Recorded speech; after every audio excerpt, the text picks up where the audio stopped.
Ito pong magsasagawa bukas, no? Kung hindi ako nagkakamali, bukas na yung special session. Ito po, katulad ng sinasabi ko nung nasimulan po yung special session.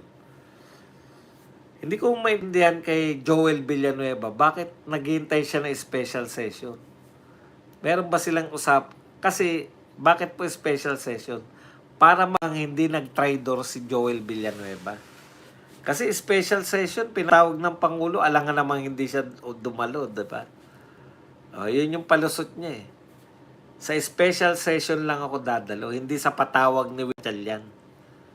Kasi pag katulad ng ginawa ni Chis, patawag ni Win Gatchalian, dumalo siya.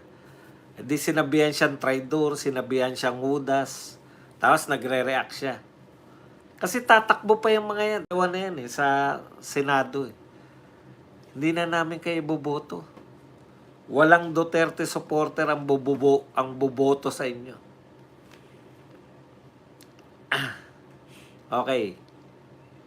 Sa madaling salita, yung special session, ginawa yan para pagbigyan yung babaliktad na si Joel Villanueva. Ang special session po, ginagawa lang po yan pag may mga urgent talaga at inip na yung Pangulo sa tingin ng Pangulo ng Pilipinas. Ito kailangan to ng mamamayan. Kaya mananawagan na ako ng special session kasi ayaw nila by themselves na gawin eh. Halimbawa po, si Tatay Digong, nanawagan ng special session yan kasi walang po para sa pandemya. Dami na namamatay. Kinakailangan mo ng pondo, pambakuna, pambili ng PPEs. Saan ka kupera? Hindi nakalagay yan sa budget. So, kailangan mo ipatawag yung Senado at Kongreso para magpasa ng batas na maglalagak ng budget para sa pandemya. Pambigay ng ayuda at saka pambili ng mga PPEs at pambili ng bakuna. Yan. Special session ang kinakailangan. May pangangailangan. Po mag-special session amendments lang ng mga batas. Pwede naman kayo mag-amend ng mga batas eh. Hindi naman po buhay at kamatayan yan eh. Yung pandemya po, buhay at kamatayan po yun. Kinakailangan mo magkapera agad.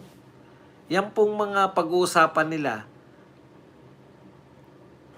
pangkaraniwan po eh. Pag naipasabay ang gaspe na yan, uunlad ba Pilipinas? Pag naipasabay ang anti-political bill na yan, uunlad ng Pilipinas. Wala nang magugutom. Meron po bang emergency ngayon na kinakailangan tugunan? Wala po.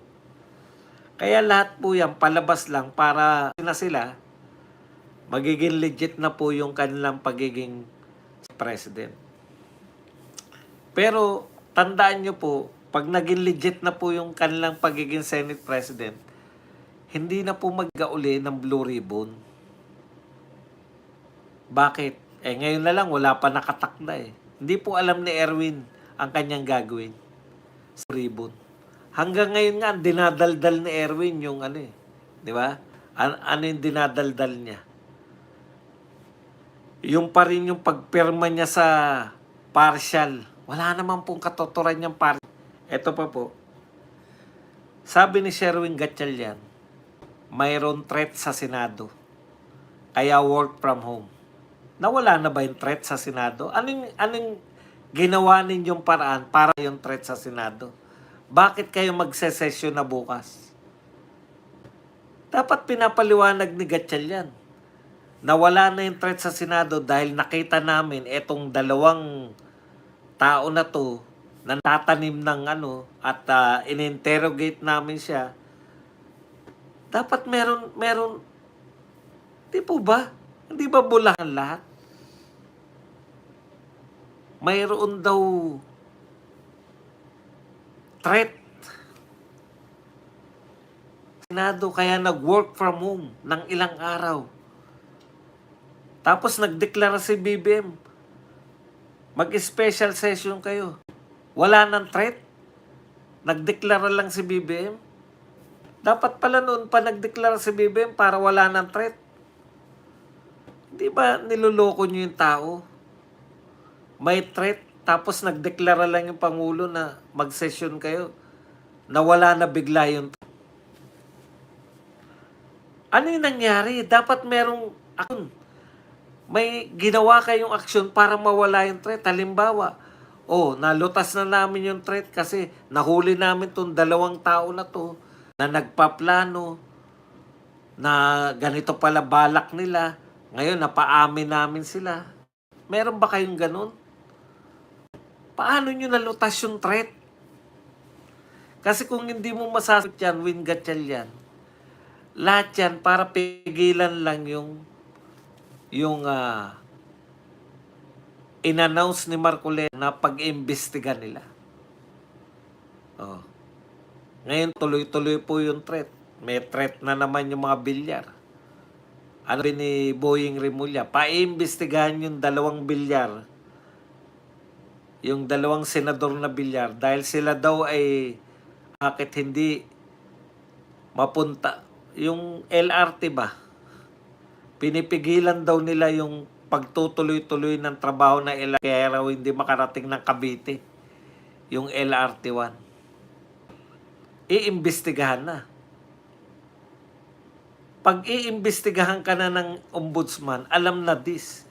Diba, inimbestigahan si Escudero, inimbestigahan si Joel Villanueva. Ibig sabihin, kung ikaw ay magna, kung ikaw ay may tinirang pera, madali kang bumaliktad eh. Yan na po yan. Pressure po yan sa mga bilyar na naman. Kakuha na sila ng 13, bakit pa kinakailangang pressure rin yung mga bilyar? Para naman sa impeachment. Tuloy-tuloy po. Hindi nyo napupuna yung mga ganyang gimmick eh. Ginagawa nila eh. Si Gatchalian, hindi ubra po. Dapat magpaliwanag ka. Paano nawala yung threat? Bakit bukas ang business as usual lang kayo? Bakit bukas meron na kayong session? Nawala na ba yung threat? Ano yung ginawa nyo sa threat? Ngayon naman, kita naman natin, tuloy-tuloy. Sa inyo, tuloy-tuloy yung panggigipit sa mga senador. Ngayon, iimbestigahan ng mga bilyar. Hindi ko po ma-imagine na may 2 senador na magkapatid na kayang